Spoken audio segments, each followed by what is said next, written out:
Mam na imię Joanna i witam na kanale Maszyna Dziewiarska Krok po kroku.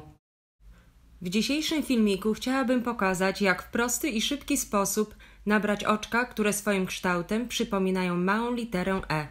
Zanim zaczniesz nabierać oczka, przesuń wózek na prawą stronę płyty, wysuń wymaganą liczbę igieł do przodu, a koniec włóczki zaczep na śrubie pod płytą maszyny.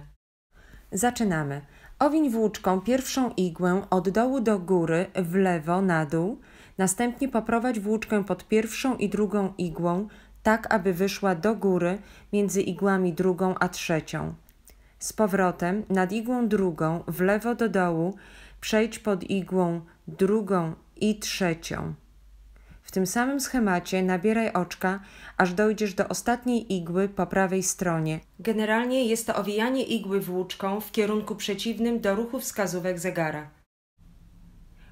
Ułatwi nam znacznie pracę, gdy w trakcie nabierania oczek przytrzymamy kciukiem nabrane oczka. Staraj się też nie naciągać włóczki podczas nabierania oczek, ponieważ mogą one przy przerabianiu pierwszego rzędu pospadać albo nie być poprawnie przerobione. Gdyby się tak stało, oczka należy nabrać jeszcze raz, ale tym razem luźniej.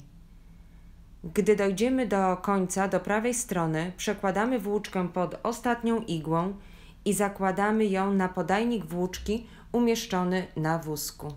A oto jak wygląda brzeg dzianiny z oczkami nabranymi metodą litery E. Mam nadzieję, że podobał Ci się filmik. Jeśli tak, to proszę podziel się swoją opinią.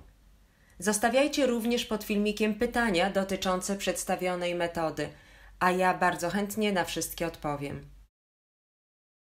Zapraszam Cię również do subskrypcji mojego kanału, aby być na bieżąco z nowymi filmikami.